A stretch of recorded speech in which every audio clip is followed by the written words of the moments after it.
कि अररिया में रहना है तो हिंदू बनना होगा। अररिया में रहना है तो अररिया के प्यार मोहब्बत गंगा जमनी जो तहजीब है उसके दायरे में रहना होगा। उससे बाहर अगर निकलोगे तो अररिया का लोग ईंट का जवाब पत्थर से देना जानता है। तेजस्वी यादव जी बिहार के मुख्यमंत्री होते तो नीतीश कुमार जी की तरह कायर मुख्यमंत्री नहीं होते, एक शानदार और जानदार मुख्यमंत्री होंगे इंशाअल्लाह आने वाले दिन। एसएस को बढ़ावा देने वाले नीतीश कुमार हैं। अगर तेजस्वी जी मुख्यमंत्री होते तो इन लोगों की हिम्मत नहीं थी कि इस तरह का भाषा बोलते। तो फौरन अरेस्ट करे। ये बिहार में नफरत फैला रहा है, इसको बोलने का ढंग नहीं है। इसको कोई भी व्यक्ति जिस समाज से वो आते हो वो भी उनको अच्छा नहीं कर रहा है। सब लोगों से हमारी बात होती है, लोहा चोट टड़क चोट सब चला आया है और उसके बाद आकर के उल्टा सीधा बोल के समझता है कि बहुत काबिल हो गया है। एमएलसी कारी सोहेब हमारे साथ हैं। अररिया में रहना होगा तो हिंदू बन के रहना होगा, ये बीजेपी सांसद का बयान है। तेजस्वी यादव कहते हैं कि मुसलमानों के साथ कुछ हुआ तो ईंट से ईंट बजा देंगे। पहले सांसद के बयान को आप कैसे देख रहे हैं? देखिए, इन नफरती चिंटू को क्या पता, अररिया में रहना होगा तो इंसान बन के रहना होगा, इंसानियत सीखना होगा। अररिया में रहना होगा तो बाबा साहब के संविधान पे चलना होगा और कुछ बोलना है तो बाबा साहब के संविधान में जो है उस हिसाब से बोलना है। अररिया में रहना होगा तो गांधी के आदर्श पर चलना होगा। अररिया में रहना होगा, अगर अररिया में रहना है तो अररिया के प्यार मोहब्बत गंगा जमनी जो तहजीब है उसके दायरे में रहना होगा। उससे बाहर अगर निकलोगे तो अररिया का लोग ईंट का जवाब पत्थर से देना जानता है। और हमारा नेता ने सही कहा है, मुसलमान के खिलाफ हो या किसी के खिलाफ हो, कोई भी धर्म अगर दूसरे धर्म या कोई भी व्यक्ति किसी दूसरे धर्म को गाली देता है तो हमारे नेता इसको बर्दाश्त नहीं करेंगे किसी भी कीमत पर, चाहे कोई हो। आपको पता है कि नहीं पता है कि लालू जी या तेजस्वी जी के राज में इन दंगाइयों को बिहार में उतरने भी नहीं दिया जाता था, एयरपोर्ट से बाहर नहीं निकलने दिया जाता था, एयरपोर्ट से ही उनको वापस बैग एंड बैग भेज दिया जाता था। पता है आपको कि नहीं है? किसी की हिम्मत थी। अगर तेजस्वी यादव जी बिहार के मुख्यमंत्री होते तो नीतीश कुमार जी की तरह कायर मुख्यमंत्री नहीं होते, एक शानदार और जानदार मुख्यमंत्री होंगे इंशाअल्लाह आने वाले दिनों में, देख लीजिएगा। कायर मुख्यमंत्री बिल्कुल, वो कायर मुख्यमंत्री हैं। उनकी हिम्मत ही नहीं है कि नीतीश कुमार जी उसको गिरिराज सिंह को रोक सकें, क्योंकि नीतीश जी के सहपढ़ी वो ये काम कर रहे हैं। नीतीश जी ने ही इन लोगों को स्पेस दिया है। लेकिन आरएसएस को बढ़ावा देने वाले नीतीश कुमार हैं। अगर तेजस्वी जी मुख्यमंत्री होते तो इन लोगों की हिम्मत नहीं थी कि इस तरह का भाषा बोलते। इन लोगों की हिम्मत नहीं थी कि भारत के संविधान के खिलाफ जाके बोलते। तो मैं नीतीश कुमार जी को चुनौती देता हूं कि अगर आप सही में बिहार की चिंता रखते हैं और बिहार में अमन चाहते हैं तो हिम्मत अगर है तो गिरिराज सिंह को आप जेल भेजिए। नीतीश कुमार जी को चाहिए गिरिराज सिंह को फौरन अरेस्ट करे।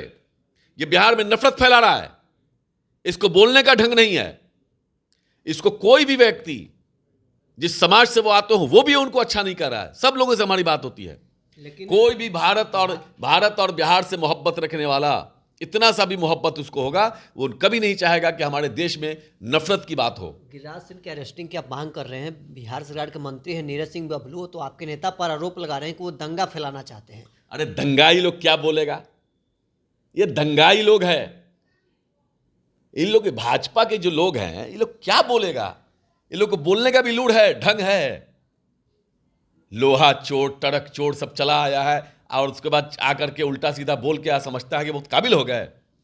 बिहार के ऊपर गंदी निगाह से देखोगे तो बिहार के लोग तुम्हारी आंख से आंख मिला करके तुम्हारी गंदी आंख को निकालने का हुनर जानते हैं।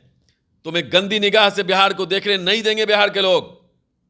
तेजस्वी जी जिस दिन मुख्यमंत्री होंगे ये सारे के सारे बिल में भाग जाएंगे। इनकी हिम्मत नहीं होगी एक शब्द बोलना। ये सब नफरती चिंटू हैं। इनको आता क्या है? प्रदीप सिंह बताओ, इतने दिनों से तुम एमपी हो, एक काम बताओ अररिया वासियों के लिए। बताओ एक काम। कोई काम नहीं कर सकते, नहीं बता सकते। बताओ 10 साल से गिरिराज सिंह केंद्र में मंत्री है, एक काम उन मंत्रालय का किया हो? एक फैक्ट्री, एक सूज का कारखाना बिहार में लगवाया हो? एक दूध फैक्ट्री भी कम से कम डाली हो? एक काम अपने बेगूसराय में किया हो? चले जाओ बेगूसराय, एक व्यक्ति भी कह देगा अगर तो कह देना इसलिए मैं ये जानता हूं कि इन लोगों को नीतीश कुमार जी ने सह दिया हुआ है। नीतीश कुमार ये ढोंगी सेकुलर है। नीतीश कुमार बिहार को बर्बाद करने में तुले हुए हैं। बिहार का जो अमन भाईचारा जो पूरे देश में पूरी दुनिया में मशहूर है, प्यार मोहब्बत से रहते हैं लोग यहाँ, न हिंदू बनेगा न मुसलमान बनेगा, जो इंसान की औलाद है वो इंसान बनेगा। एक थाली में हिंदू मुस्लिम सिख ईसाई हम लोग खाते हैं, उसको ये तार तार करना चाहते हैं नीतीश जी। बिहार की जनता आपको कभी माफ नहीं करेगी। आप भाजपा से मिलकर के साजिश कर रहे हैं हमारे बिहार के मोहब्बत को, अमन को, भाईचारा को तार तार करने का। हम नहीं होने देंगे। राजद का एक एक कार्यकर्ता खड़ा हुआ ईंट का जवाब पत्थर से देने के लिए। नीतीश कुमार के नेता कह रहे हैं कि नीतीश कुमार न्याय के साथ काम करते हैं। यही न्याय कर रहे हैं, यही न्याय कर रहे हैं। इस तरह की भाषा बोल रहा है और आप कह रहे हैं न्याय कर रहे हैं। शर्म नहीं आ रही है बोलने में? न्याय है। बिहार में आग लगाने के लिए घूम रहे हैं। भागलपुर में कल कुछ मामला हो गया, ये भाजपा के लोगों ने जाकर के, ये लोग क्या करते हैं, भाजपा का नेता सब, आरएसएस का लोग क्या करता है, किसी मस्जिद में जाकर सुअर फेंक दिया ताकि हिंदू मुसलमान दंगा हो जाए। उसके बाद किसी मंदिर में जाके कोई मांस फेंक दिया, फिर वहां लोग रोड पे आ गया, फिर दंगा हो जाए। ये लोग तो काम करता है यही। भागलपुर का जो मामला है उसका जिम्मेदार अकेला गिरिराज सिंह है। गिरिराज सिंह को फौरन अरेस्ट करना चाहिए, इनको गिरफ्तार करना चाहिए। इन नफरती चिंटू को अगर गिरफ्तार नहीं करोगे तो बिहार के अमन चैन और भाईचारा खराब हो रहा है। इसका जिम्मेदार नीतीश कुमार जी है। तो चलिए, कारी सोहेब आरजेडी के एमएलसी थे हमारे साथ। इन्होंने बड़ी मांग की है, गिरिराज सिंह को गिरफ्तार करने की मांग कर रही है और इन्होंने ये भी फिर से दोहराया है इन सब के लिए नीतीश कुमार सिर्फ और सिर्फ जिम्मेवार हैं। नीतीश कुमार के सह पर बीजेपी के नेता इस प्रकार के बयान दे रहे हैं। बहरहाल, इस क्रम में इतना ही। आप बने रहे न्यूज़ 4 नेशन के साथ।